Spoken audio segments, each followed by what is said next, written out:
This is LBC from Global, leading Britain's conversation with James O'Brien.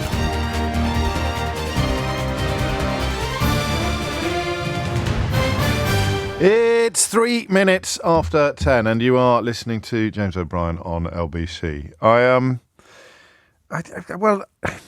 want to remind you about the curate's egg, which was famously, of course, good in parts. So the curate, I think it works like this. The curate would be the most junior member of the household, living with the vicar and his wife, which meant if there was an egg that looked vaguely suspect or smelt vaguely suspect, it would be more likely given to the curate. And you'd say to the curate, "How's your egg?" And the curate would reply, "Good in parts," which is obviously ridiculous because an egg is either rotten or not. And I think sometimes we forget that politicians are not curates' eggs. Politicians are a little bit more complicated than some of our analysis allows, particularly analysis driven by tribal loyalties. And I'm not sure we will ever live through a period of more entrenched tribal loyalty than the Brexit period, where people understandably decided that their feelings were more important than observable facts, and people who just presumed that observable facts would prevail got their noses very, very bloodied, blood that in many ways continues to flow. But, I mean, first of all, if I said to you, how many prime ministers ago was Theresa May, and you had to answer now, what would you say? That, too late. You'd have to count them in your head. You'd have to go, oh, flip, I forgot about Liz Truss. Well, I wish the markets could. So you're going back. Sunak, Truss, Johnson, May. Going back to 2016. And she is embarked upon a rehabilitation tour at the moment. Well, it's a book tour, and it's a book that I'm actually minded to at least have a look at, although I've been so immersed in political memoirs while writing my own latest that I might pause for a while before I get stuck in. And speaking of my own latest, my new book seeks to chronicle how we have been brought so low at this point in our shared history, how Britain was broken. In fact, that's what it's called, how they broke Britain. Theresa May barely features in it.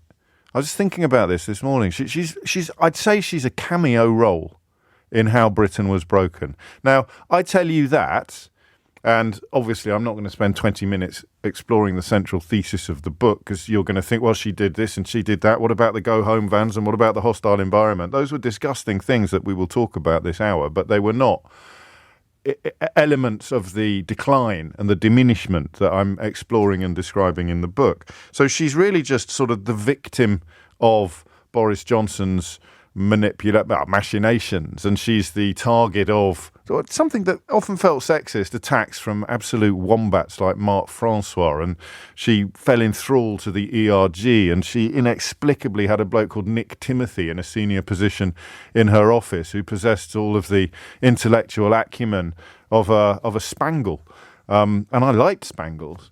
So there is nuance, is what I'm suggesting to you. I don't think there's much nuance with Boris Johnson, for example. You know, if you're going to be a member of the Boris Johnson fan club, you're a cult. You are a complete and utter cult. I don't think there's two ways about that. There never was, although it took a little longer for some people to see the scales fall from their eyes than it did others. You would struggle to justify any real warmth for him as a politician in terms of things done and things said, relationship with truth, integrity, accountability. Sunak, maybe a bit more nuanced. Not as nuanced as we thought he was when he came in. Truss, tricky. Too tricky for me to bother trying to explore it at all at the moment, because I want to draw your attention to Theresa May. Two things she said. We'll start with the first. Her Brexit. Can you even remember? Here's a really weird thing, right?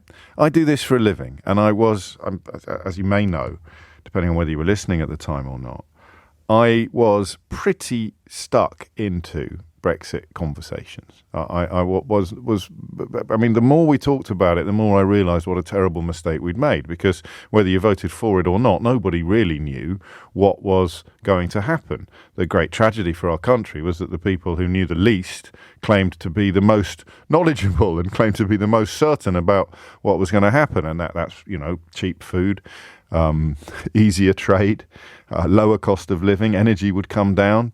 I mean, the list is actually heartbreaking. I'm not going to bother going any further because it's too bleak. But even as someone who was stuck right into it, even as someone who was neck deep in it all, if you were charged to describe now the key differences between the deals or the final deal that Mrs May failed to get through Parliament and the deal that Boris Johnson did get through Parliament, I'm not sure you could. If I were to say to you that if I were to say to you, just run us through now the difference between Theresa May's deal and Boris Johnson's deal. Just go on, just run us through it now. I'm not sure you could. I think you could do something like this. So we got our first entry in Idiot's Corner. If you love the European Union so much, why don't you go and live in it? Well, because you abolished my freedom of movement, you weapon. Crikey, some people are so stupid that light bends around them. Also dense, to be correct. The tricky, that's mad, right? If you think about the cauldron of British politics during that specific period, sort of culminating in the middle of 2019. You think about that and all of the oven-ready nonsense and all of the, world-beating gibberish. But if you think about how absolutely febrile politics was, and if you had to boil it down to the core of the conversation, it would be, what's the difference between the deal Theresa May tried to get through Parliament and the deal that Boris Johnson did get through Parliament? Can you even remember why Boris Johnson resigned as Foreign Secretary? What specific element of Theresa May's deal it was that he felt was untenable? This stuff's mad, by the way. I don't know, maybe I'm being a bit unfair to you and you can remember all of it. But it's really mad how completely detached from reality our country became during that period, and of course in many ways still is. Because the central part of Theresa May's deal that Boris Johnson felt he couldn't live with, to the point of summoning a photographer to the Foreign Office and resigning on camera, the central part of it was that the necessity of checks between Northern Ireland and Great Britain was unbearable. That was essentially the bit that he said he couldn't live with. Now think about the level of fraudulence involved in that now, in what he then did. And of course what he then did had to be undone by the Windsor framework, which solved some of the problems Boris Johnson and David Frost caused by signing up to exactly the thing that they both said they couldn't stomach when Theresa May offered it. That's crazy, right? We haven't had a conversation like this for a while. I hope we can explore some of these issues together in depth and intelligently. But can you? I mean, just think about that for a minute. Think about it if it was another country. And so what? You got rid of that Prime Minister because senior colleagues said they couldn't live with a thing. And then they did that exact thing after getting power and claimed it was brilliant. And half of the country went with them. And then the next guy who came in from the same party had to undo a lot of the stuff that they'd done in order to remove the stuff that they said they couldn't live with when it was the previous person that did it, but that they then introduced. It needs a bit of work, that description, doesn't it? It's a little bit convoluted. But that's where we are. And I don't know that I'm going to ask you a very complicated question today. We can dig into the weeds of the comparing deals if you want. You can challenge my analysis that it was the Northern Ireland element that Boris Johnson claimed was the thing he couldn't live with, and then he delivered something that was all of the things he said he couldn't live with. But that, I mean, how interesting is it now in 2023 to have a conversation about Boris Johnson being uniquely dishonest, dissembling and disingenuous? It's a bit like talking about how, give me a ring and tell me how Catholic you think the Pope is. I don't see the point, really, in exploring or reminding ourselves of how absurd it was to let that man anywhere near power. But in terms of Theresa May, I'm kind of tempted just to ask you what your opinion of her is now, and whether it's changed since 2016, 2017, 2018 or 2019. Because I don't know. I don't know. She made some terrible, terrible mistakes, many of which seem to have come from the advice of this Nick Timothy bloke who inevitably ends up writing columns for The Telegraph, like David Frost, like Daniel Hannan. The stupider you are as a prominent Brexiter, the more guaranteed your place on the comment pages of the Daily Telegraph becomes. It's tragic to watch it unfold, especially as it's so obvious and so easy to see. But in terms of Theresa May, the unforgivable things she did would include the hostile environment and the go-home vans, and she did that before Brexit was a glint in Nigel Farage's eye. That was during her toxic period as Home Secretary. She alienated police. This I'll tell you what's annoying me. What's annoying me is her seeking to cast herself as some sort of avuncular maternal figure, more sinned against than sinning, a kind of British Merkel, if you like, someone who history should judge more kindly than it actually will. And the reason it annoys me is because I think on Brexit we should judge her a little bit more kindly than anybody else who tried to deliver it. But on almost every other element of her politics, this sort of attempt to appeal to a soft centre is hideous. The go-home vans alone just remain a scar upon British society. The hostile environment was a conscious decision. I spoke to Clive Myrie yesterday, and his own brother passed away without having secured his passport, came over from Jamaica. His parents had already settled here and just needed to prove, in his 50s or his 60s, needed to prove that he'd always lived here. You know that people from the Caribbean were sort of going through old school magazines, desperately hoping to find photographs of themselves singing in the choir so that they could prove to the Home Office that they were here in 1974. I don't think it's fully understood how disgusting that was. And that's a large part of the reason why watching Theresa May waltz around the studios at the moment, trying to cast herself as a woman more sinned against than sinning, is a little bit hard for me to swallow. But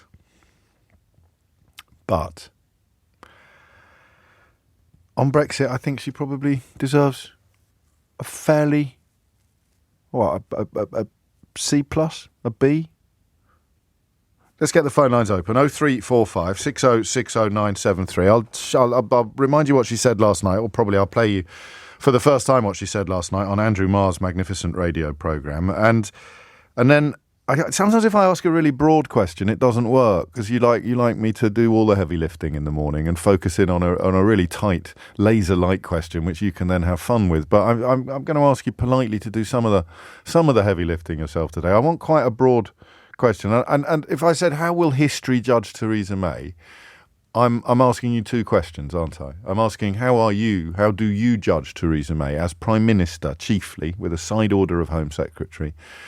And then I'm asking, how do you think history will judge her? And they might be slightly different things, because I could never forgive her. I don't think I would ever forgive somebody for talking about citizens of nowhere and for creating the hostile environment and for presiding over Windrush and for all of the disgusting things she did that suggested she subscribes to a sort of Anglican exceptionalism, the idea that you wouldn't call her a racist, but she does think that people from a certain sort of background are just a little bit better than people from another sort of background. I think that's where the citizens of nowhere rhetoric comes from, and it's ugly, but it's not as ugly as what we've seen other Conservative politicians punt since, I suppose most obviously Braverman and Johnson and the rest of them.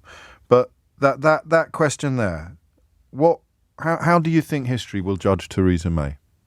0345 6060973. And we're asking this question today because she's out there essentially asking history to judge her very kindly. Please, she's saying, judge me very kindly, history. In fact, I've written an entire book which could be construed as a plea to history to judge me kindly. Here she is last night with Andrew. And I think the question is, did he recognise the impact this would have on Northern Ireland, or was he just so keen to get a deal and to be able to claim victory that he just accepted it? And it was, in your view, not a good deal in the end. It was a bad deal. It was a bad deal, I think, as we saw from all the problems we had on the Northern Ireland Protocol. And Rishi Sunak came in and, of course, agreed the Windsor Framework, which has eased that situation and in many ways resolved those issues.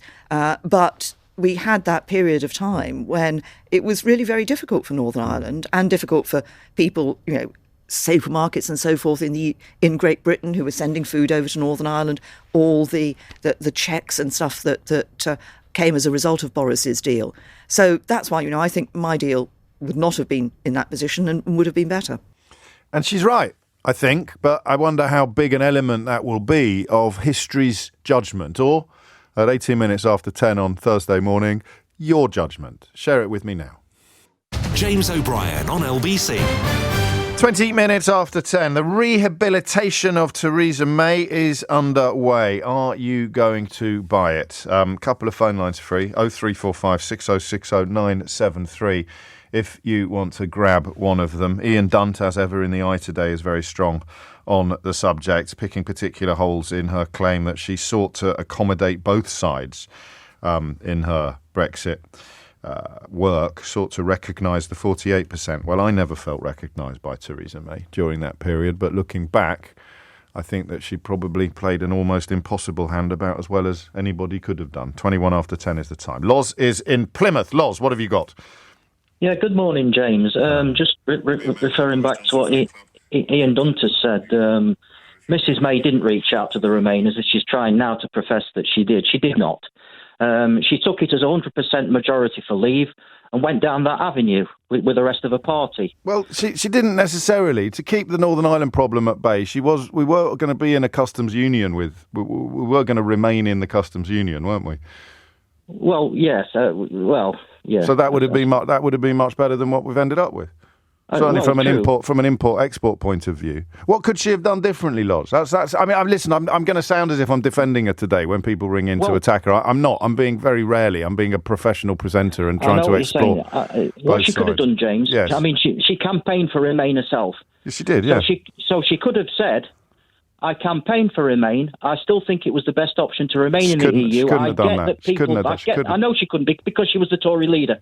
So it was impossible. I get that, James. But her job, she saw her job as delivering what the people had voted for. That's actually quite an honourable democratic position in which to find herself. I don't know if anyone heard me playing back. Someone just tweeted a clip of me already this morning on my phone. I pressed the wrong button on my phone and it sounds like I'm listening to my own clips in the studio while talking to Loz. Even I'm not that vain. But no, it was an honour. She was on a mission. She could not turn around and say, I wish we weren't doing it, but I'm going to give him my best shot. You're ignoring the atmosphere in which we live and in which we lived then. She'd have been torn to shreds by her own party and almost all of the media. Well, yeah, okay, James, I'm going to concede that. But even so, I don't like this rhetoric that she's going about with. You don't like the rehabilitation. You don't like. No, I don't like it, Jay. I don't like the fact that she's trying to say black is white, etc. when it wasn't. She delivered for the ERG. It's as simple as that. She didn't deliver for the British people. I think you're right. Up to and including the point I've already made about the customs union. So the contortions that she undertook were imposed upon her by the headbangers who should never have been allowed anywhere near the seat of power. But some of them were in her own office, of course, as their burblings in the Daily Telegraph comment pages have subsequently proved. But I think the key question, as Loz has shown, is what could she have done differently? What could she have done differently? So the red lines, this is my interpretation and not not necessarily cold, hard, irrefutable fact. But the red lines were the red meat. Oh, I've never said that before. That's a nice little... Oh, it's too late for the book. Blast. The red lines were the red meat, right? So the red lines were, we're abolishing freedom of movement. Essentially, the minute you say we're coming out of the single market, then you're coming out of the four freedoms. So you're abolishing freedom of movement of goods, freedom of movement of money, freedom of movement of services, and crucially, freedom of movement of people. And the calculation, I think more imposed upon her, was that the abolition of the freedom of goods, the freedom of movement of goods, money, and services was a price worth paying in order to abolish the freedom of movement of people, including ourselves. There it is. That is, in a nutshell, the madness of Brexit. Theresa May's Brexit, Boris Johnson, anybody's Brexit. Abolishing the freedom of movement of goods, services and money is a small price to pay for abolishing our own freedom of movement across Europe and Europeans' freedom of movement into the UK. Absolutely tragic. She did that. She had to. If she hadn't done that, they probably would have chucked her out even sooner. And the next person to come in would have done it. One bit there you can debate, did she have to do it? But that's going to be the question with which I trip you up today. What could she have done differently? But the question that I am asking you, the overarching question is, how do you think history will judge Theresa May? John's in Stroud. John, what would you like to say? Yeah, I think history is going to judge her pretty poorly. I agree with the last caller. She could have gone for a much, much softer Brexit. And the fact that so soon after becoming Prime Minister, she stood up and made that speech where she put in the red lines with no question of argument, meant that she'd backed herself into a corner. Well, if she hadn't pledged to abolish freedom of movement of people, she'd have been gone by tea time. Would she, though? Yes. Because... Yes, I'm certain of it. I can't prove it, but I'm absolutely certain of it. Do you not think that she might have cobbled together enough votes, from across the party? No, that's why she called the election in 2017, because she didn't have the strength to get what she wanted to get through Parliament, and that, of course, backfired horribly. But the central point about the red lines, the central point about the freedom of movement, and this is something that I've been writing about. You look at the environment, the anti-migration wolves that were pacing through the British media and the British political class, that there is no earthly way, having secured victory, that she couldn't abolish freedom of movement of people. Yeah, I mean, you might be right, but... I'm not necessarily defending her, because she could have said, I want no part in this. Yes, absolutely. I mean, that's the thing. She could have stood. She portrays herself as an incredibly moral person. She does. She could have stood up for what was right. Yes. She could have said, "I've become leader.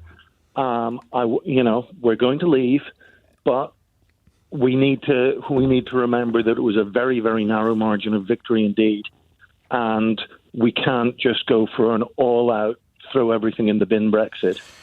Well, here's what she said. She did as well. Say that again? There's one other thing she did as well. Go on.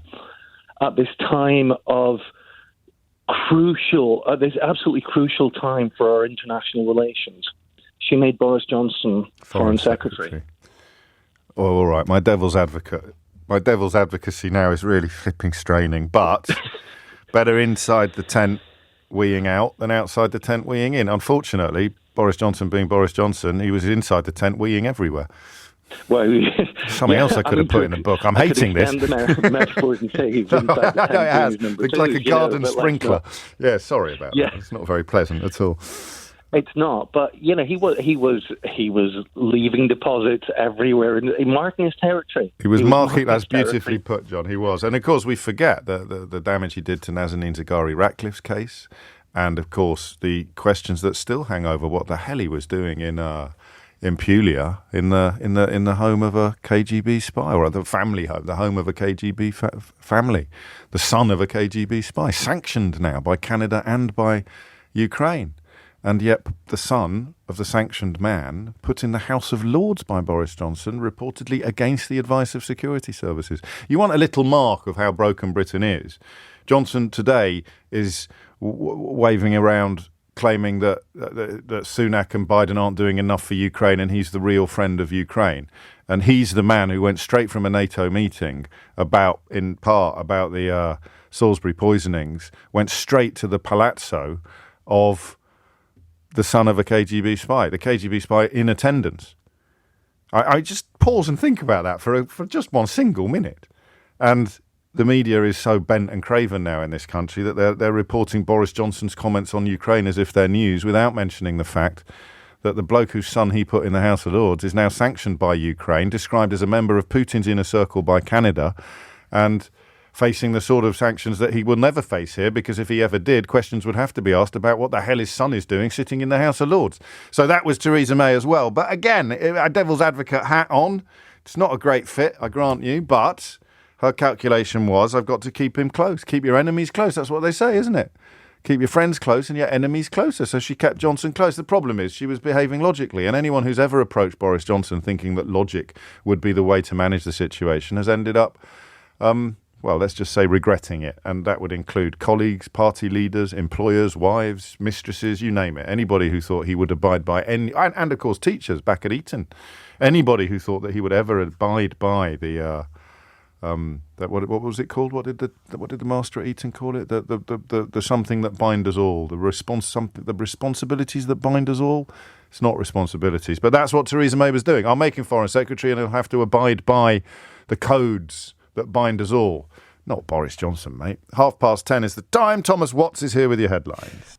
James O'Brien. Alexa, send a comment to LBC.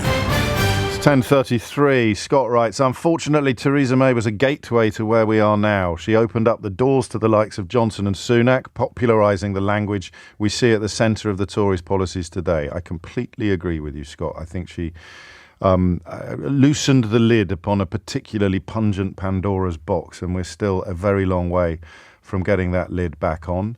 I'm not sure if you've mentioned this, as Ian in Huddersfield, but how about the Citizens of Nowhere speech? I think that's on the same theme, Ian, actually. She's totally complicit in where we are now as a country. She's just not as appalling as those who followed her. I think can we give her that? She's not quite as appalling as those who followed her. That could be her political epitaph. Tim in Hornsey disagrees. I'm a Labour man myself, but I have to say she was considerably more capable than any of the other Tory clowns. I think she was a good statesperson and should get some credit for her handling of Brexit. Mate, it failed, her handling of Brexit, but I understand the point you make. I think history will remember her as a mediocre leader amongst a grouping of the worst leaders this country has ever had. And Nikki in Kent says, you're being too soft on Theresa May. I'm not. I'm being the devil's advocate. I think she's grim. Her thoughtless and insulting comments towards EU migrants whipped up xenophobia and worse. She said such things that EU nationals are citizens of nowhere, and her Brexit deal would stop them jumping the queue. She dehumanised my Italian husband, and I will never forgive her. I'm glad we've got that there for balance. Jacob is in St Albans, although probably not that Jacob. Jacob, what would you like to say? Good morning, James. Hello. It's a pleasure to talk to you. I've always wanted this. Thank you. And Theresa May actually started all of this, because I'm going to say something now that no one else seems to be talking about. Go on. It was during Theresa May's watch that the Windrush episode happened. It's just that someone else had to take it for it, because she was now the Prime Minister. Yes. She actually did it. And if you could do a program on that I think many people will appreciate it. Of course, and I must. You're right. I mean, I did mention it, and we talk a little in this. I don't know if it's this week or next week's Full Disclosure with Clive Myrie, whose parents came over from Jamaica, but whose brothers were absolutely caught up in the worst. Yes, people died while they were waiting for their case to be heard. Well, that is a serious thing, and she just called them collateral damage. That's what I think. Clive's brother did actually pass away in exactly those circumstances. It's a very powerful bit of his new book. Did she use the phrase collateral damage, or is that your phrase? No, that's my phrase, because Right. if you don't care who you step on your way to wherever you want to be, it's because you consider them as, not that important. There's a glossing, isn't there? I mean, this is what I meant at the beginning when I talked about it not being binary, good or bad, but there is a glossing over a lot of the bad stuff in the way that this book is being greeted, and I don't know how much detail she goes into, if any, on how Windrush happened, but it does have her fingerprints all over it. And of course, it remains a scandal. It remains an unresolved scandal. People remain appallingly treated. Yeah, and Boris, she opened the door for Boris, and Boris took it to the next level. Yeah, Good old Boris. Yeah, I hear you, Jacob. It is, easy to say, well, you keep your enemies closer, but if your enemy is someone as toxic as him, then you should really be, I don't know, building an enormous tower with no steps and sticking him at the top of it. Thank you, Jacob. 10:37 is the time. That Windrush element of her legacy is perhaps the ugliest, actually. Perhaps the ugliest. And that notion that, how could it have happened? So, I mean, even now, most of us don't properly understand, but uniquely for an empire, the colonies, particularly in this case, we're talking about the West Indies, we're talking about the Caribbean, people there believed, because this was the legal situation, that their citizenship of the empire was equivalent to ours, to people born and growing up here. So when the Windrush generation came over, they came over in full expectation of equality. If you want to read something beautiful about this, read Andrea Levy's Small Island. But it's so important to remember this. People came over in full expectation of full equality. And obviously they didn't get it. Socially, they didn't get it. Legally, they didn't get it. Exclusion from boarding houses, exclusion from jobs, being turned away from no dogs, no blacks, no Irish. It's a familiar refrain. It's a real one. It existed. But then the subtler denials of equality. So you're struggling with the social inequality. And then you struggle with an almost constitutional inequality when it comes to the things that you were still allowed to do legally. But what was most remarkable about Windrush was the children and grandchildren being rendered unequal as well.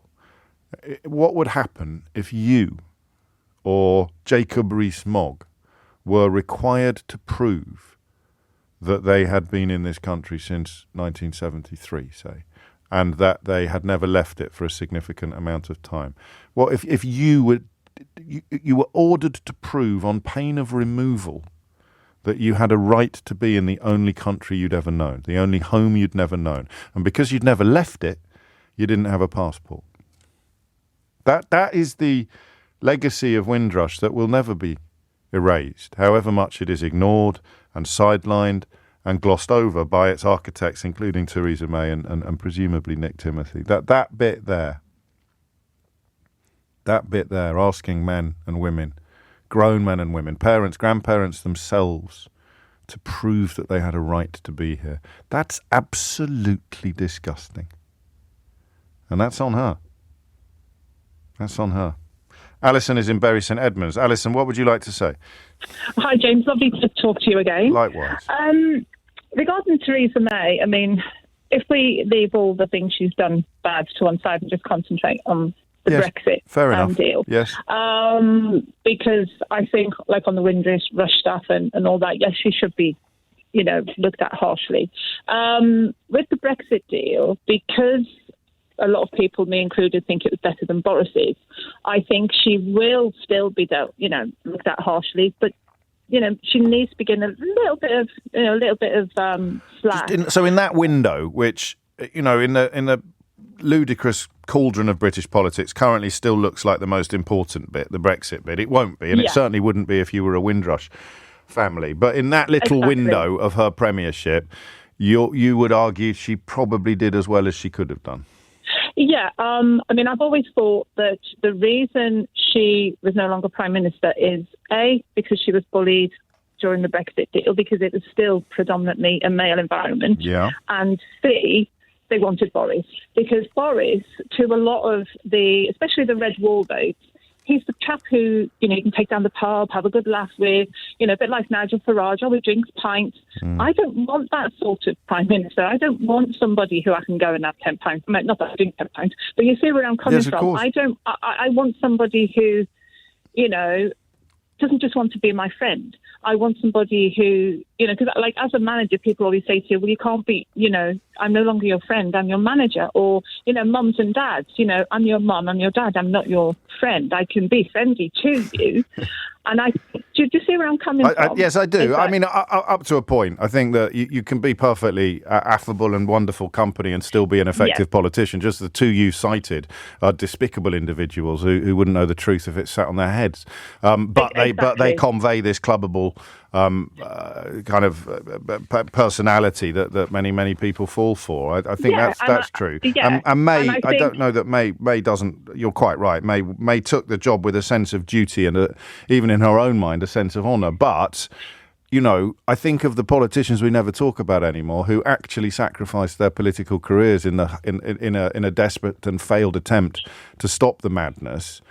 And she certainly doesn't. She doesn't deserve to be on the same page as them, does she? No, exactly. And I think it was all done. It was all personality. Because I mean, if you look back at some of the things where she did publicly, when she did look very awkward. She did look very kind of embarrassed.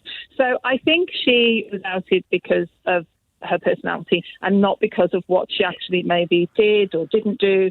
And they wanted Boris in, and I think that it just went from bad to worse. Well, you're not going to lose any points for describing it as going from bad to worse, but it was, of course, driven by people who thought it would get better, these unspecified sunlit uplands that we used to hear so much about. That line specifically, if you believe you're a citizen of the world, you're a citizen of nowhere. That, I think, probably is what you'd put above the door.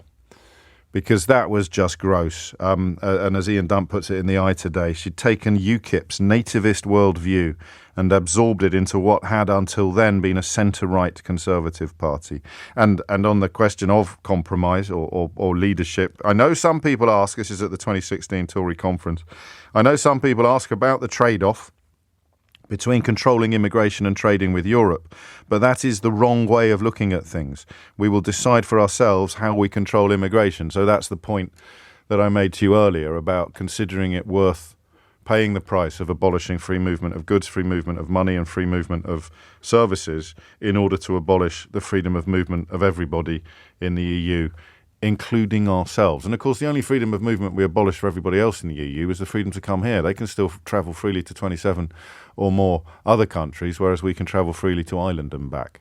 It's I'm going to play you that little bit now from a select committee a couple of years later when it appears that she wasn't entirely clear. This is a little bit like the Rwanda conversations that you hear people like Ian Duncan Smith having, and live on the radio or live on the television they realise that the scheme would actually mean that bona fide refugees who had, for example, been helping British troops in Afghanistan will have their application processed in Rwanda, and when it is successful they'll stay in Rwanda for the rest of their life. That's the scheme. And a lot of Tory politicians who thought they supported the scheme didn't understand it. Here's Theresa May, very interestingly, on that question of freedom of movement. So what we do to European Union nationals, they will do to us. So that means that people with low skills from the United Kingdom, young people at the beginning of their careers, will equally not be allowed the same rights of access to the European Union. No, well, first of all, you've jumped to an assumption there. What I was talking about was the immigration system that will be independently put into place by the United Kingdom government. Is Europe will do to us what we do to them. Well, you're making an assumption. I have to say, I don't think that so you're expecting the young Brits to go abroad as they have just now. Well, we've been looking at a variety of issues in relation to young people particularly. One of the areas that we've looked at is the sort of programmes such as Erasmus, which have enabled the students to take advantage of membership of the European Union. But if you look at the section within the political declaration, you will see that, of course, we will be looking at the mobility arrangements that are in any trade. The case, Prime Minister, that the rights that you and I had to live, work and love across a continent of 28 nations is going to be deprived to our young people because of your obsession with immigration? No. And I refer you to Article 53. The parties agree to consider conditions for entry and stay for purposes such as research, study, training and youth exchanges. So you're not ending freedom of movement then? Yes, we are ending freedom of movement. We are ending freedom. What freedom of movement gives automatic rights to people living in the European Union that are not available to people outside the European Union. In future, we will end that automatic right that comes with free movement. What we will put in place is our system of immigration rules, which will apply across all countries, and it will be skills-based rather than based on the country that somebody comes from. My Lord, that's absolutely extraordinary. I thought I'd mined this shaft to exhaustion. I thought I'd got all the clips. You remember when I used to do it, almost like Fluff Freeman doing the hit parade on a Saturday afternoon? I'd play this and I'd da-da-da-da-da-da, and I don't think I've ever heard that one before. You'd play Mimford admitting that we were going to be screwing up agriculture and manufacturing forever. You'd play out clips of Rees-Mogg clearly not understanding anything. You'd play out clips of David Davis clearly not understanding anything. There's a recurring theme here. You'd play out clips of Nadine Dorries clearly not understanding anything. I don't think I've heard that one before.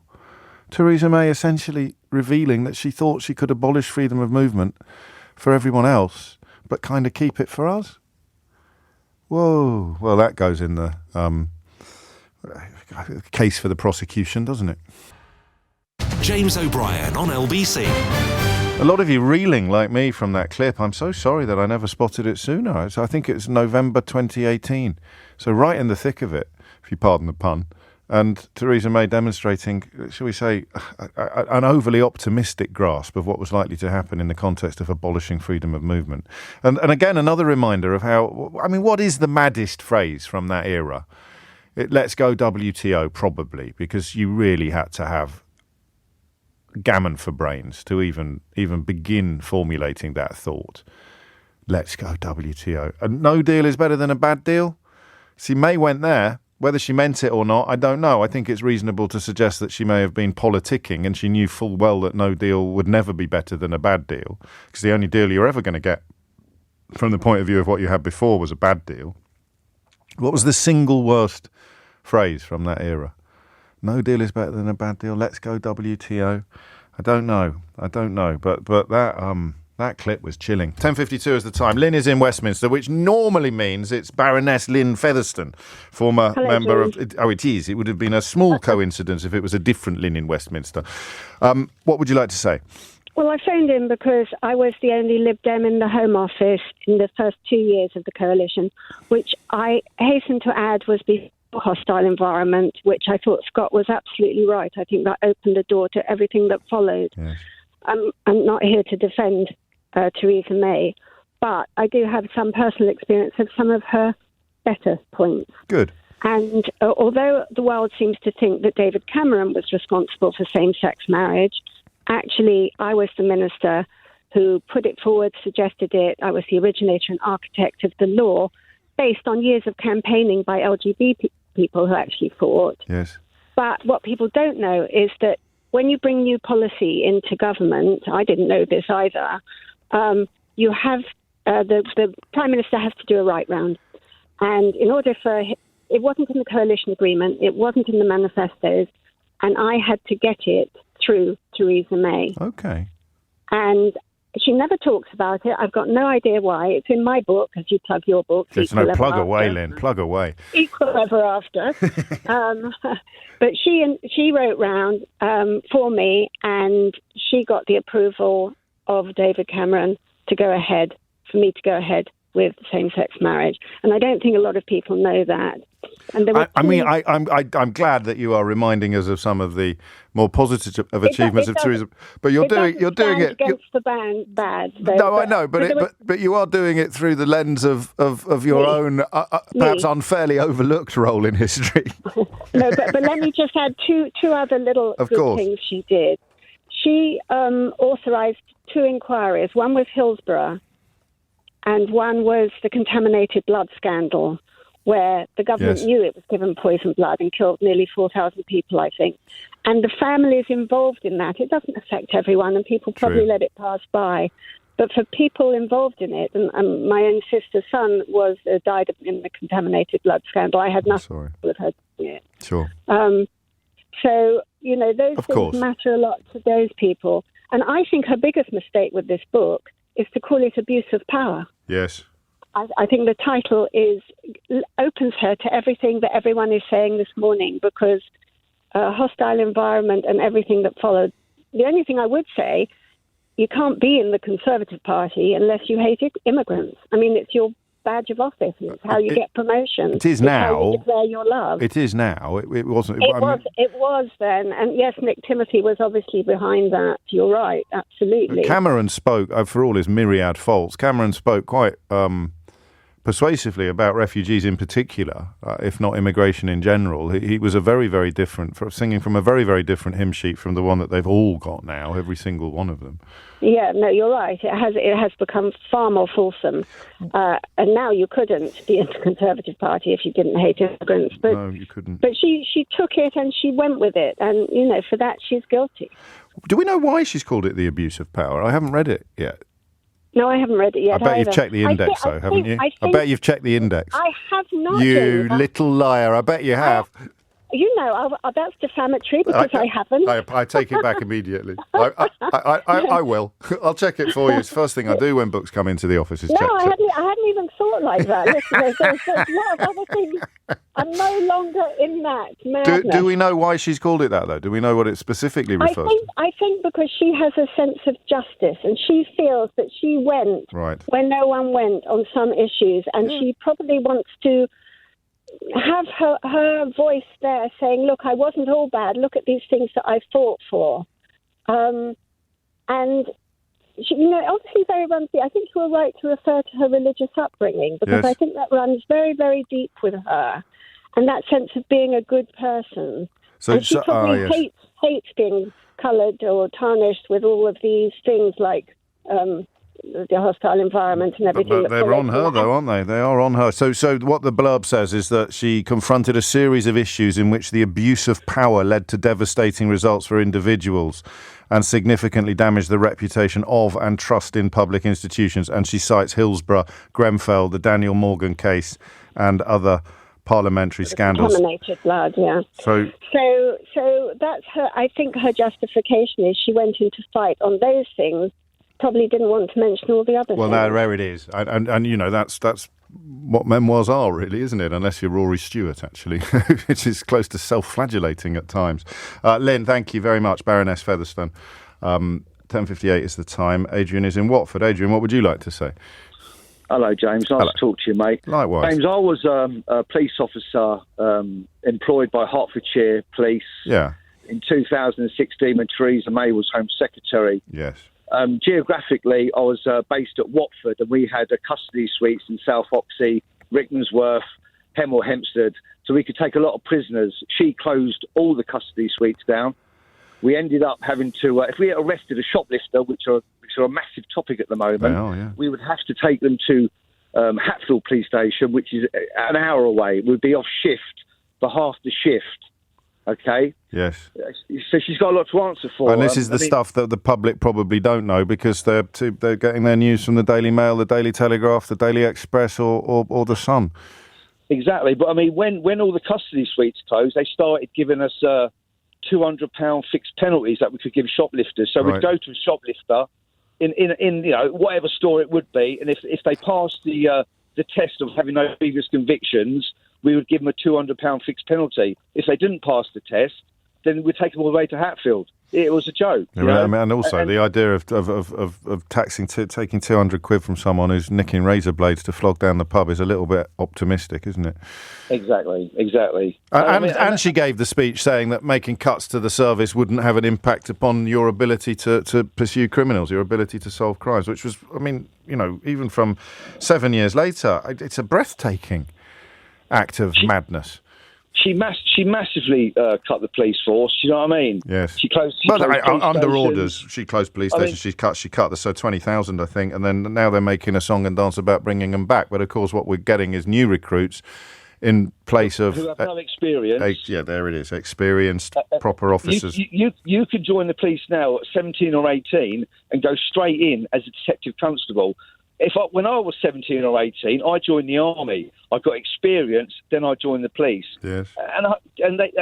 Back in those days, if you were 18 and tried to join the police, they'd say, go away and get some experience. But now they're letting them in. The non-experienced guys are coming in now, and women. And through necessity, not even through ideology or policy, just because they have so many vacancies that they need to fill. That I've heard, I'm sure you have as well, on the grapevine and the chat rooms, but some worrying tales of just how low the bar is for new recruits, to the point of genuinely believing that might be a scandal currently in incubation that will break in the coming years. We shall see. Adrian, thank you. It is 11 o'clock.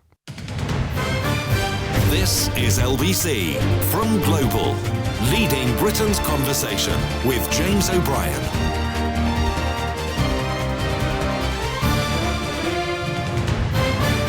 4 minutes after 11, there was a famous headline of Tony Blair, actually. I forget precisely when, after he came out of Downing Street, possibly 2011. History will be my judge, he said. It's never really true, though, is it?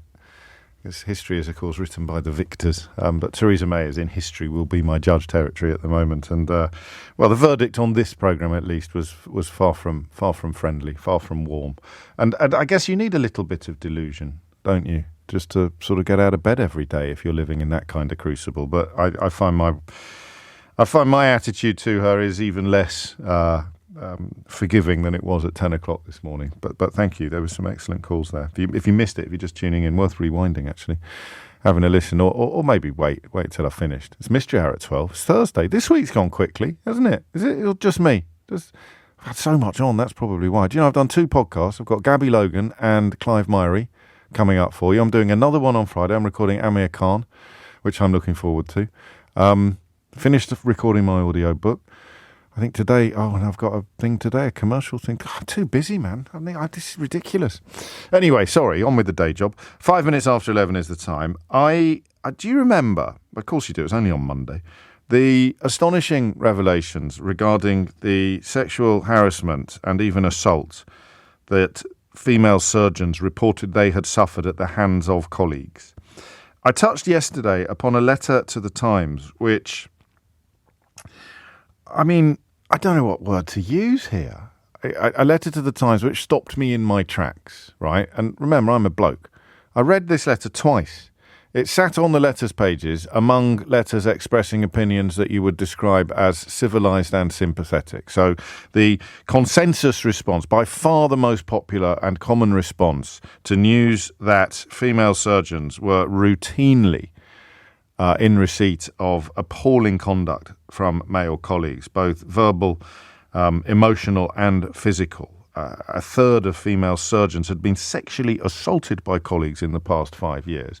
A minor trigger alert here. I'll just remind you of some of the things that we heard about on Monday's programme, including from surgeons who had contributed to the original research. The one that stands out for me was that, because what was brought home to me was the physical proximity of the operating theatre, because most of us have only ever been in an operating theatre under anaesthetic, so we're not really paying that much attention to what's going on around us. Don't text me to talk about local anaesthetics. I'm just sort of trying to think why I've only been in an operating theatre once, and I was out cold.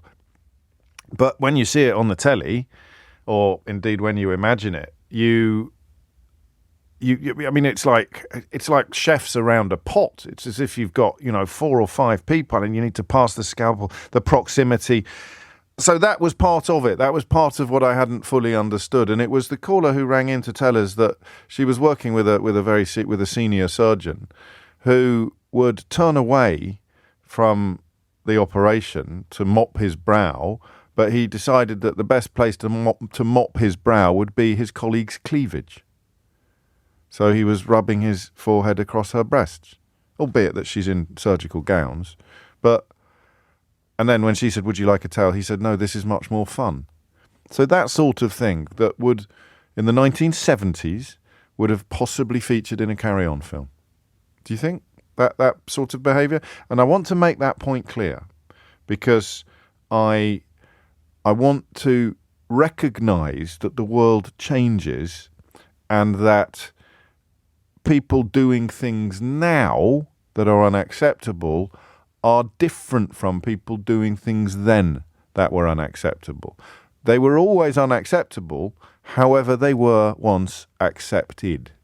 And the nature of culture is such, the nature of society is such, that it normalises things. So I don't think, and you can correct me if you think I'm wrong, I don't think it's beyond the realms of possibility that in one of the Carry On Doctor films or one of the Doctor at Large films, James Robertson more likely Sid James, playing a surgeon, would have used Barbara Windsor's breasts to mop his brow and then cackled about it in characteristic fashion. But that was the 1970s. It's now, the second decade of the 21st century. Pains me to recognise this, given my own age, but it's 50 years ago. Or thereabouts. And then he's a pal of mine. I think he's a wonderful actor. It's great to see him in that wonderful detective series set in Malta. But Robin Asquith's films obviously spoke to an era that is a million miles away from where we are now. And this is explanation, not excuse. It's context, all right? So some of the other stuff that went on would never have been acceptable. So it would never be. But I just want to sort of set that up before I tell you about this letter that was published in the Times yesterday. He wrote, "Sir," someone called Dr. Peter Hilton, a consultant anaesthetist and intensivist from 1986 to 2020. He wrote, "Sir," and remember some of the surgeons were coming forward with tales of actual rape. I don't think I need to add anything to that, do I? "This snowflake generation of young doctors, largely female and selected on mainly academic excellence, clearly did not do their homework. Medical training and practice is brutal and demanding, with long hours, and bullying happens. Sexually inappropriate comments and actions do occur. It is stressful. All I can say is that if they want to make a success of this rewarding career, then they should toughen up." Perhaps the 4 A stars at A level are not the answer to all the problems they will face. And thus writes someone who, despite being in the autumn of his years, is clearly still smarting about getting rubbish exam results and yet somehow managing to get himself into medical school, it seems to me. I read that twice yesterday, and I wanted to do it on the show, actually, but because we'd done the original story the day before, and we wouldn't really have been adding anything to it, I didn't do it yesterday. We had lots of other interesting things to talk about yesterday. But the other reason why I didn't talk to you about it yesterday, or more pertinently invite you to talk to me about it yesterday, third decade of the 21st century. Thank you, Anthony. I am a muppet. I think that's been established on many occasions in the past, but there's nothing as invigorating as my inbox to keep me honest. We haven't had anyone in Idiot's Corner today. That could be me, couldn't it? I might have to put myself briefly in Idiot's Corner for saying we were in the second decade of the 21st century when it is, of course, the third. But the other reason why I didn't talk about Dr. Peter Hilton yesterday was that I presumed he would repent. What I thought had happened was that this fellow was sitting at his breakfast table, eating a grapefruit, and reading the Times, in this case, and reading this story, and he suffered a sort of rush of blood to the head and decided that he would fire off a pungent missive to the Times. And this is one of the problems with emails. You know, they don't leave you any time to reflect. You press send straight away. Here's some wonderful advice for you that I've benefited from myself on countless occasions. If you are writing an angry email, sleep on it. Right? Write it, get it all out of your system, and then sleep on it. You could say the same for tweets, actually. If you're firing off something really, really pungent, really cross, sleep on it. And then the next morning read it and decide whether actually you want to send that at all, because you might not. So this fella clearly didn't sleep on it, and he wrote what he wrote. And I think I thought yesterday he must have written it from a position of, unhinged crossness, for want of a better phrase. So we didn't do it on yesterday's show. Well, the Times rang him last night to presumably check whether or not what I thought might have happened had happened. The Times rang him to sort of go, well, I just wonder. Yeah, I mean, obviously it got a lot of pickup. It got a lot of traction. A lot of doctors, female surgeons, and people in general queuing up to condemn him. Dr. Liz O'Riordan wrote that it proves that sexual harassment is still accepted by the men who train and work with us, and outlines how much work we still have to do. And I'm not sure you can argue with that. Dr. Rhiannon Darcy, a specialty registrar in public health medicine, said Dr. Hilton has inadvertently provided the perfect exemplar of why issues such as these prevail. I mean, they're just right, aren't they? The letter is literally proof that these attitudes are still commonplace, that these attitudes are still permitted, not just permitted, but and not just tolerated, but defended. There's the word, finally. Defended by men. And he's only 71, so, he only retired 3 years ago. So the Times rang him up, and he didn't express horror at what he'd done. He didn't go, oh my days, well, there's a lesson for us all. Don't press send until you've had time to reflect upon what you've written. I also thought, and I don't know whether this is, whether this makes me old-fashioned, I also thought if he's married to a woman, then he would have sent it without telling her, and when she saw it, she would have bitten his head off. I think possibly there I'm projecting. But I just thought it possible that he'd write this letter and there'd be a bit of a fuss, and he'd go, oh, darling, there's something I should probably tell you. I wrote a letter to the Times yesterday, and it's caused a bit of a brouhaha. And then Mrs. Hilton goes, well, what have you done now? And he tells her about the letter, and she goes, well, you better bloody apologise immediately. That's absolutely ridiculous. You're defending sexual harassment. So the Times rang him up last night to find out what he thought about things, and he essentially stood by his letter and claimed that his views were shared by many other doctors. He said that allegations of criminality should be investigated, but added, from what I've seen, most of it is trivial. The important thing in medicine is the patient on the operating table. He worked at the Morriston Hospital in Swansea and insisted that sexual comments and jokes were commonplace in operating theatres, which is clearly true. The difference is that the women who contributed to this research found it abominable, and he found it funny or enjoyable. everyone's corrected me today. You're right, Vinny. We did put someone in Idiot's Corner already. It was the bloke telling me to go and live in the EU without realising that he'd robbed me of the right to do so, or kind of robbed me of the right to do so. Thank goodness for Irish heritage. 15 minutes after 11. Back to Dr. Peter Hilton. A spokeswoman for Swansea Bay University Health Board said, Dr. Peter Hilton no longer works for our organisation and his views do not reflect our values. So, here's a scandal about sexual assault and sexual harassment being absolutely endemic in British operating theatres. And here's a bloke so completely certain, and this is what interests me this hour. Here's a bloke so completely certain that it's all a big fuss about nothing, that he writes to the Times about it under his own name. This is not the same as being Billy Buncher numbers on Twitter saying that women these days, you can't even tell them they look nice without being arrested for sexual assault. This is not the same as quietly thinking to yourself, good Lord, things have gone far too far. These days you probably can't pinch a bottom anymore without getting your collar felt.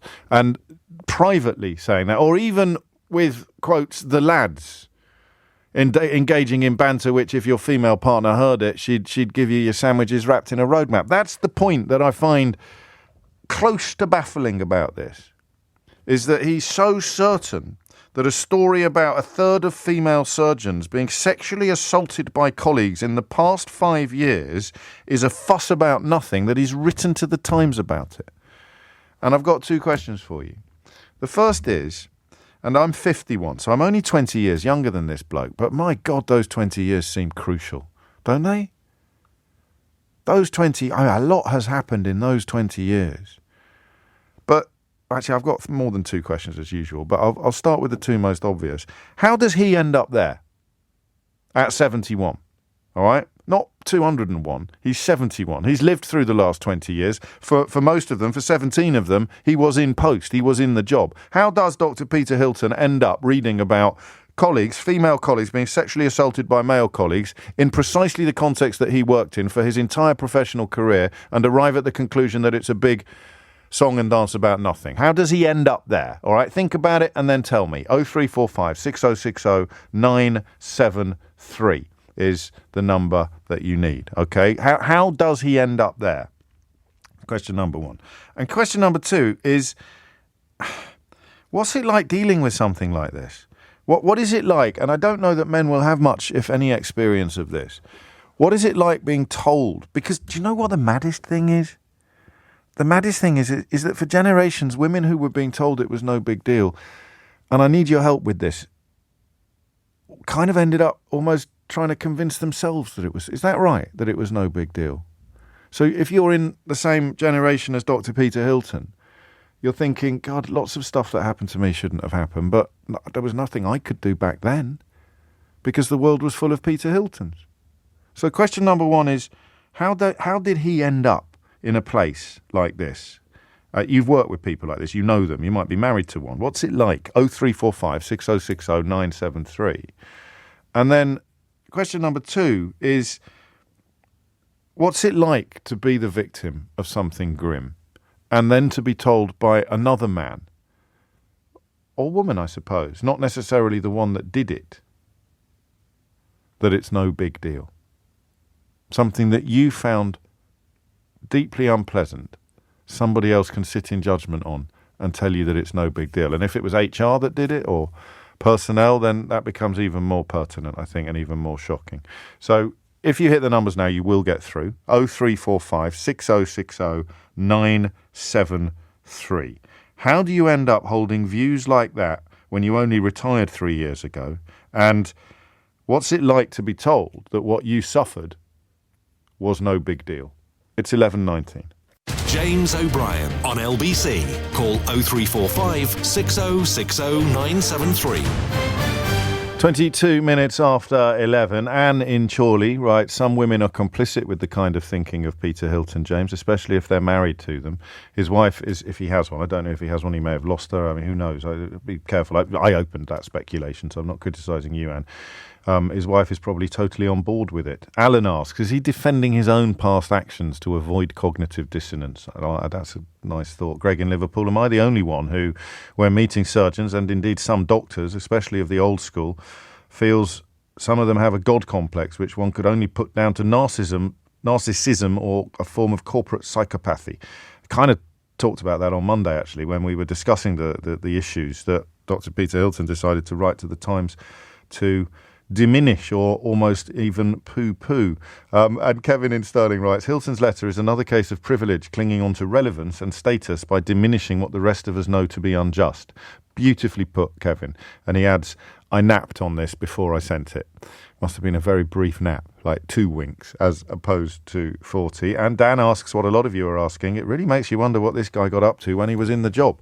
Indeed it does. Zara is in Liverpool. Zara, what made you pick up the phone? Good morning, James. Hello, Zara. First-time caller here. I'm a nurse myself. I've worked in the NHS for the last 30 years. Well, you didn't grow up in Liverpool, did you, Zara? No, not at all. Carry on. But as I was saying to, obviously, the previous person I spoke to, they're allowed to get away with this. So I've worked at the trust where Mr. Ian Patterson worked, the disgraced breast surgeon, and also Mr. Simon Bramall, the disgraced liver surgeon, who branded his initials into people's livers. Yes. They're allowed to get away with it. Everybody knew. We knew what was going on, but nobody felt that they could, they could report it or it was taken seriously at all. Why not? Because you just have this culture with the NHS. I've just listened, obviously, to what you said about the narcissism, and it does literally feel like that. There are a lot of consultants who are bullies.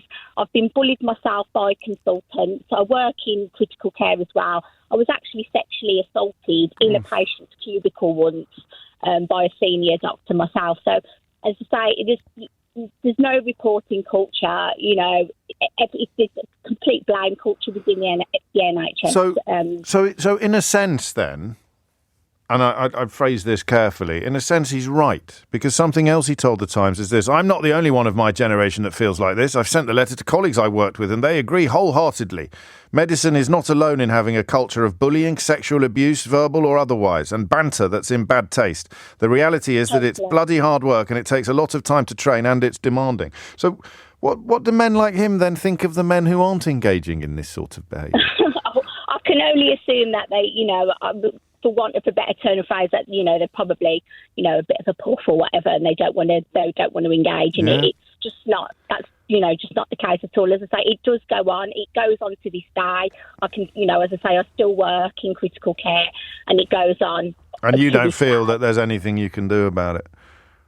It must be getting better, I think. Is it a bit, I hope? Yeah, it's got better. It has got better. But as I say, largely, you've got consultants, as I say, their ego is they think they're God. And they think they're God. And the mistake is that everybody around them agrees, or at least behaves as if they do agree. I tell you what, actually, Zara, the quotes on the online version of the story, I've only got the print version, but online, when I see young girls leaping up and down with A-star grades and getting into medical school, my heart sinks because they haven't got a clue what medicine is about. Man, there's some stuff. This is a therapist's dream, this fella. He insisted he was not condoning sexual harassment and said allegations of criminality should be investigated. Ask about the figures showing that 1 in 3 surgeons have been sexually assaulted, female surgeons. He said, well, from what I've seen, most of it is trivial. The important thing in medicine is the patient on the operating table. So you go to someone and you say, I've been sexually assaulted. And a 71-year-old man says, well, that's trivial. And Zara says that's normal. In fact, the least shocked people on Monday and I imagine today will be the people in surgical environments, surgical settings. Sarah's in Westminster. Sarah, what would you like to say? Well, just that you were saying you can't, because you're a man, you don't know what it feels like, which I agree, you can't. I'm just going to try and sort that phone line out, Sarah, and hopefully come back to you shortly, because it's obviously an important subject. 27 minutes after 11. Alex is in Burton. Alex, what would you like to say? Hiya, James. Hello. I'm just calling from my experience. I know I don't work in the NHS, but something similar. I've just the question, just to clarify, the question is not just about NHS settings. Yeah, not well, at all. Anything. Yes, it's about men like this, really. Oh, yeah. I mean, I've just come out from working in a secondary school, actually, and throughout my 3.5 years there, it was just absolutely nothing but hell. I had PE teachers saying to me, when I was walking to work one time, him and another PE teacher drove past in the car and shouted out the window and called me a slag. Right. And I went into work, and when I told work, they said, it's just them, it's just the PE teachers, just ignore them. It's acceptable. They're the male young PE teachers. They kind of say what they want, do what they want. And actually, years went by, just little things carried on. I had a class full of boys in a PE lesson because I was supporting one of the students in there. Yes. And the PE teacher was like, can you lie down on the bench and show the boys how to do a bench press? In front of a whole class of boys. And I think even the students, they were like, miss, are you sure you're okay? And you're not a PE teacher. You're not a PE teacher. I was a teaching assistant. Yes. And this carried on. And then a couple of months ago, obviously a student had made a safeguarding, allegation to me. Right. And I reported this, and it was to do with a PE teacher. And the next thing I know, the head teacher's got me in the vice principal, or the principal's got me in her office shouting at me, saying, it makes me question what kind of conversations you're instigating with these students to make these allegations. Oh, God. And then the next thing I know, I get put on gardening leave the next day, and it's like they're trying to cover up, and it's just these men are protected in these environments, because... Yeah, go on, sorry. Sorry. No, you go Either on. because of their reputation, or they've got a big following in the community, they're young, It's institutional protection as well. So the vice principal there is thinking, well, if I get rid of Alex... Well, it was the principal, principal, forgive me. If I get rid of Alex, I get rid of the problem. Because Alex is talking about the problem. If no one's talking about the problem, there is no problem. You see that sort of reputation protection prioritised over everything else. I think it happens subconsciously once you reach a certain level of management. And you see it everywhere, in the church, in hospitals, and now in schools. Oh, God, crikey, and we don't want to... and because I'm young, I'm 25, I was always kind of seeing it, if I kind of open my mouth to give my voice or whatever, it was just like, you're young, like you don't know what you're talking about, kind of looking down at me like, who do you think you are? And it's like, hold on a second. These teachers or these whoever people that are doing these sort of things and saying these sort of comments are only a couple of years older than me. Yes, of course. So it's nothing to do with age. Do you think that the men in the harassment of you, not the safeguarding issue with the child, because that's obviously an entirely different kettle of fish. Do you think that they, hand on heart, that they understood how much they were hurting you? Or do you think when they told each other, and indeed you, it was just banter, then actually they did genuinely believe that? Because a lot of men need help. That's why we're talking about Peter Hilton today.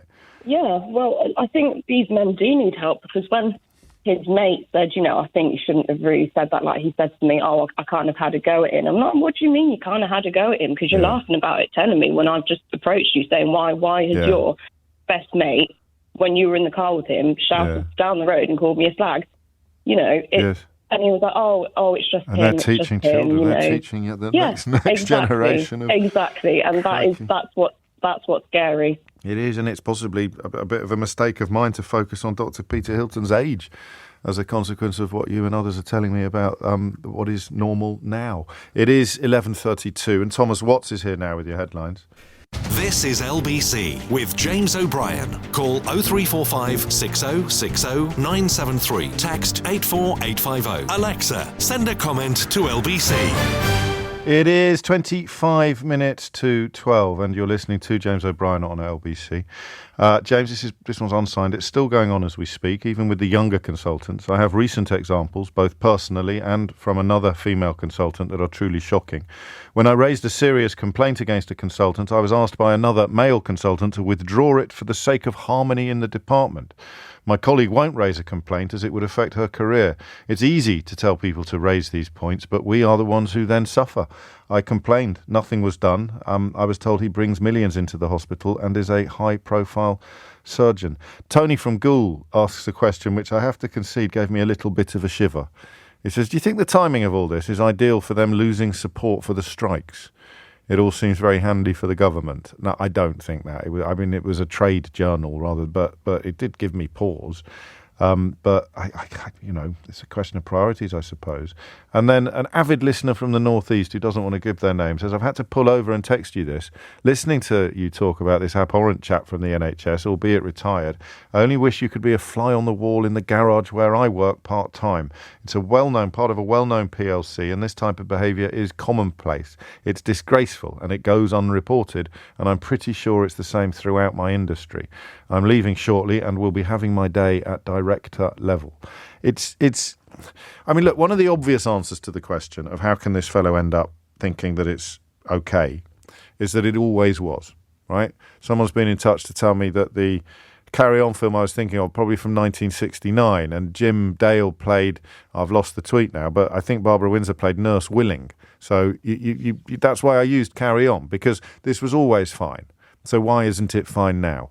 It's an odd mindset, really, because, we'd still be sending kids up chimneys or trading slaves. But some people think, well, if we did it back then, if we did it yesterday, then it must be okay to do it tomorrow. So I get that bit of it. But the world we live in now, which some politicians and pundits are constantly telling us is too woke, the world we live in allows this stuff. That's the bit I don't get. I could almost say, if the world is so woke, how can people like Dr. Peter Hilton still think that most sexual harassment is trivial? As a man, how? And there's got to be something else going on, and a large part of it is impunity, I guess. And I think that notion of reputation protection.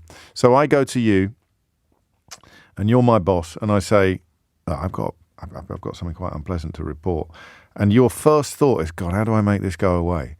And the way you make it go away is actually by closing down the whistleblower, not the person that they're blowing the whistle about. I think that must be part of it as well.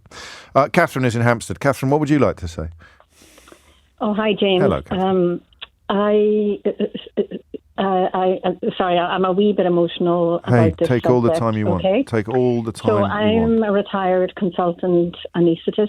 Okay. And so I've worked all my life in theatres. Yes. I have never experienced any of this. Okay. And although obviously I've lived in a time not dissimilar from that surgeon who wrote to the Times, yes. And there's no doubt, in my experience anyway, that the culture has changed in terms of that kind of banter and nonsense that went on when I was a student and junior doctor. Sure. But the reason I phoned you is because there are so many aspects to this. That it's so complex. You're talking about our society and the way people behave. So you have to understand that these, and it's not just surgeons, I'm sure. Clearly. The surgeons are just one branch of specialty, doctors. So if it's happening in surgery, it's probably happening in other specialties as well. Anyway, we don't have evidence for that. The female surgeons are the ones who have spoken out, and so we have that evidence. But the point is, we come from a society where this is acceptable, irrespective of how abhorrent it is. But within the NHS, there is so there's a couple of points I'd like to make. The first thing is, when people speak like this, there's an assumption that this is rife and everyone gets a bad name. So part of the reason why people don't speak up is because once something bad happens in your hospital, the whole hospital gets a bad name. And for every one bad apple there are thousands of people working, their socks off to make the NHS work. Yes. So that is a part of the collective responsibility that we all live and work under. The extent of shame when something happens that's bad and brings disrepute to your hospital. And I'm not meaning you're trying to cover up. It's just that if there are personal things going on within staff, people don't try to not make it public because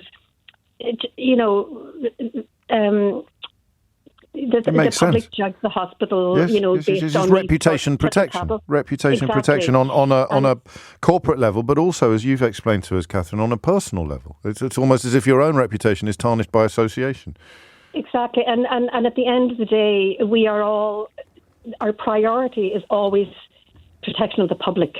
Of course. And a lot of these complaints the key question that will be asked by, higher management and everything is, are the public in danger? That's the number one question. Are the public in danger? Is there a safety issue here? Now, you could say on the face of it there isn't, but actually, of course there is, because there is a team problem here, and you've got somebody whose mental health and everything is going to be affected by this.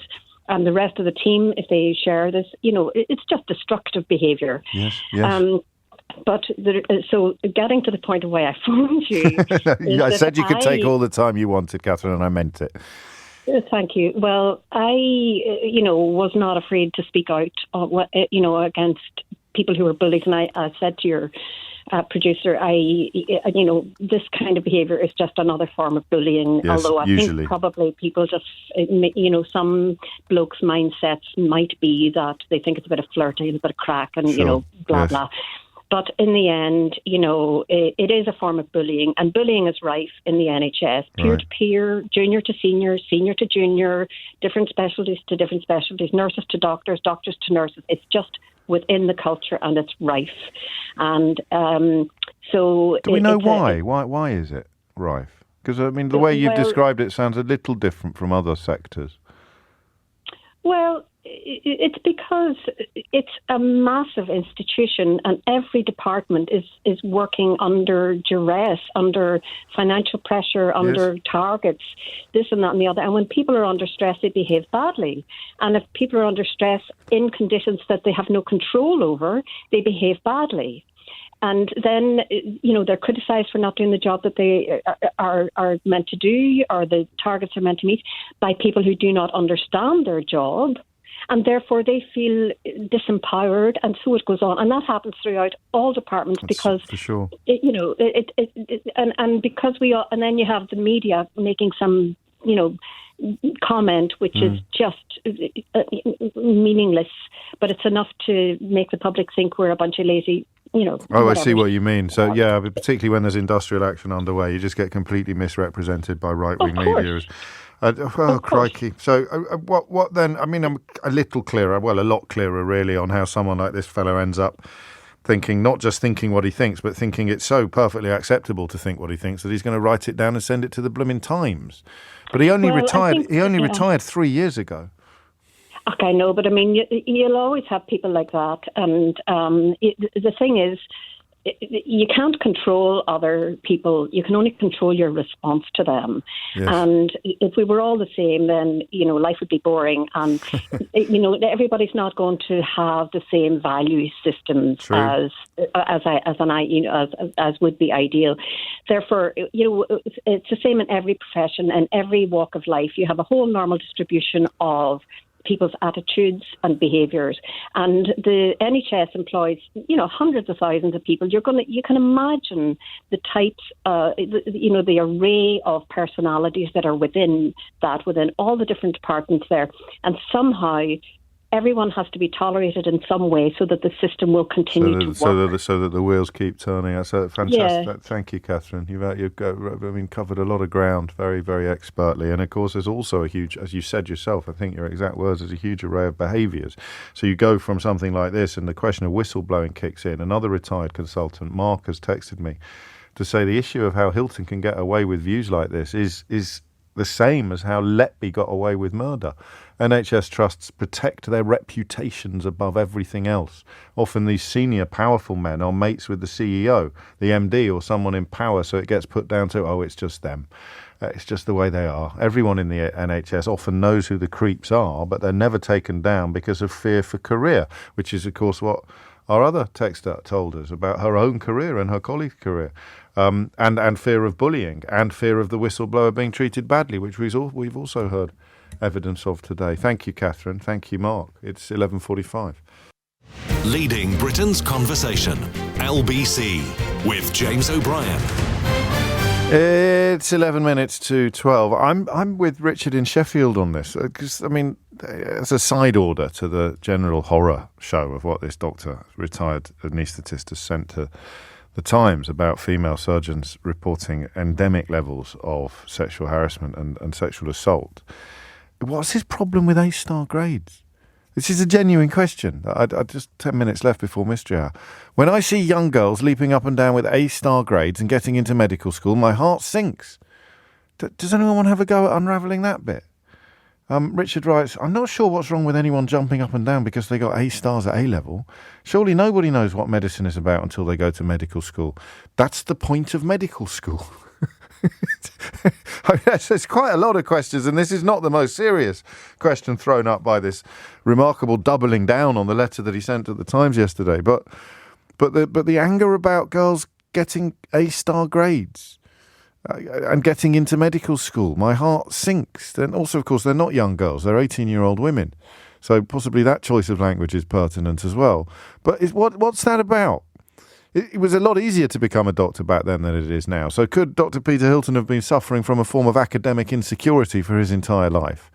Do you think? He managed to somehow scrape in with his 3 C's because Daddy was a doctor too. I'm just speculating. But I think we're allowed to speculate as much as we want about this fella, given how he feels about speculations. What would that be? The anger about young girls leaping up and down with A-star grades because they haven't got a clue what medicine is about, whereas 18-year-old boys do? 18-year-old boys who have got A-star grades also have a sort of innate grasp of what medicine is all about. What the heck is he on about? I thank you, Richard, for drawing that to our attention. I think that's a very relevant question as well, although obviously not the most important one that we've asked in the context of this. It is 11:51. Janie is in Sheringham in Norfolk. Janie, what would you like to say? Good morning, James. Hello, Thank Jane. you for taking my call. You're very welcome. I'm very, very passionate about this topic, really. If I may, I wanted to comment on your last 2 callers, if I may. Of course you may. Catherine, I loved Catherine's call right up until the end bit when she suggested that people's values or people's personalities meant that we can't control how people are. Right. I think there's a clear line between a personality and sexual harassment. Yes. And I think that's when things get really dangerous, if we start to say, oh, well, that's just them, that's their character. Well, actually, that's offensive. That's just the way they are. I don't think, Catherine's perfectly capable of defending herself. I don't think she was quite saying that. I think it was more in the context of my slightly clumsy question about how this fella ended up believing the things that he believed. And she was essentially saying, because that's what these men are like. So it was more explanation than excuse, I think, Yeah. Janie. She commented on their values, didn't she? Yeah. Yeah. And the other, Alex, the lady who was the TA in the school. Yes. I've worked with safeguarding within schools for many, many years, and I think she was just treated atrociously. Clearly. If that was a safeguarding issue, then she should go to LADO, which is a local authority designated officer, because things don't just stop with the head. Of course so they don't. can go But this is the further whole than point about whistleblowing, isn't it? Is that it's a big Absolutely. deal. It's a big deal, and it's usually just on your own shoulders that you carry these burdens of responsibility and consequence. There's always people higher than the principal, True. and I'm assuming within the hospital as well. Yes. But just to quickly go over my example of this, when I was 16, that was in the mid-80s. My first job was a silver service waitress. Oh, yeah. And in the evening, the head waiter, who was Spanish, drove everyone home. On this occasion, I was allowed to go back. He drove me to a hotel. He asked me to get a room with him. I told him no. He then drove down a farm track, put his hand on my knee, wanted to do whatever, and I said no. Thank God we just went home. The next day, I told the other waitresses about it, and we spoke to the manager, and the manager said to me, if you think I'm going to sack my head flambe waiter for a pin money waitress, you can forget it. Brutal. But, that's the 80s. And, I felt shame. I felt embarrassed. Well, that was that. That's how bad things were, and I think that's kind of why I'm really passionate about this topic as well. I'm sure it is, because it was so normalised then that you ended up almost being cast as the person at fault in that context, which is truly breathtaking. Just briefly, Janie, that kind of stuff still goes on in the context of what that perv tried to do to you in the car. But I do you think that the boss would still behave in the way that the boss did today in most companies in 2023? In most companies, no. But there'll still be some outliers, especially if it's a company. And this is the thing about hospitals, actually, I think that there's so much power concentrated in these individuals and these institutions. There's so much power concentrated right at the top, like a really tight pyramid, that they can behave in ways that wouldn't be tolerated anywhere else. I'm sorry for what you went through. I can tell it's still there, still hurts. But my goodness me, the fact that you ended up feeling shame just shows how toxic the whole environment can be. Take care, Janie. Thank you. Darren is in London. Darren, what made you pick up the phone? Hi, James. Hello, mate. Big fan of yours. That's very good. Been listening to you for many, many years, but never more than we never care to remember, or certainly count, Darren. Yeah, definitely. Just kind of this subject about the medical school kind of really touched the nerve, really, because my daughter's just been through that. Go on. And I kind of understand the way that the chap was saying about, he shudders when girls. I know it's not a really appropriate choice of words, but when girls get A stars and then they want to go to medical school because they've got all these big dreams. Yes. And I guess when they get the results, all excited and they're thinking, okay, this is my future and this is what I've worked so hard for all these years.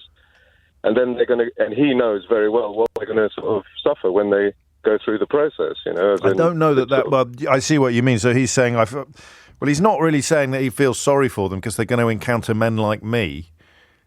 Or do you think he is? I think there's a bit of that in there. Maybe. I saw it as something else. I think he just doesn't think they make very good doctors because they're women. No, I didn't really see it like that. No, fair enough. We're both listening to the same words. What has your daughter's experience been then? Have her dreams not been... Well, I mean, she's obviously it's my daughter, so I'm going to say that she's fantastic. But she's a top-class student. She's had A stars through every exam she's ever sat. And, she's in the top percentile in her medical school. It's one of the best medical schools in England. So, but other elements of it have not lived up to her expectations or dreams. It's just the whole process of actually becoming a doctor. Yes. I mean, the way that they choose their specialities, which is changing, through her cohort. Right. They had to sort of do publications and do various research groups, which all adds to your CV, basically. Yes, your capital. So you can get a good choice of which speciality you want to go through. And it's kind of like I don't know what the best way to describe it, but it's like they're sort of having to reach out to various professors and people like who are on top of their field, basically, and sort of say to them, well, look, I want to do this research with you, and can you help? And it becomes a sort of a power game, isn't it? It's like they've got all the power, and they know that these young girls who want these sort of placements, etc. Yes, they're sort of they're prey. So it bleeds into harassment then. Yeah, I mean, my daughter's experienced that. She's actually had a couple of close encounters in the sense that she's had gone to various meetings to for entirely professional reasons. Yeah, totally professional, but it didn't sort of turn out like that. And then as soon as she made it very clear to the various people that were involved, that look, this is just purely a business, not a business, well, an educational sort of relationship. That all the interest sort of dropped, and then they weren't interested in taking her on any further. Which that's grim, isn't it? Yeah, it kind of really, I had to really pick her up a few times, to say. It's nice that she can talk to you. It's not the way the world is. I mean, that's the toughest thing for a dad, though, isn't it? Because it's not the way the world should be. Well, yeah, but there's no but there. Yeah, no, you're right, James. I agree with you. But what can you do? You're faced with these guys. I mean, my girl, she's blessed with, she's a fairly attractive young lady. She took after her mum then. Everyone says that, but you beat me to it. Yeah, I was about to say the same thing. She's got my brains, though. Oh, that's nice. But so you have to say to her, this is what happens, simply so that she doesn't feel that she's been singled out, but that in many ways is worse.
Then it's very hard to know what to say.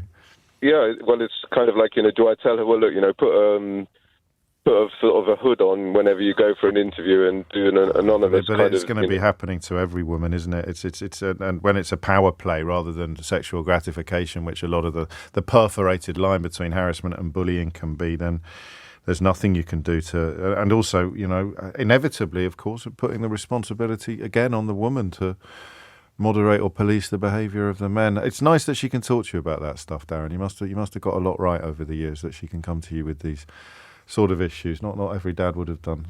It's just gone 12 noon, and it's Mystery Hour next.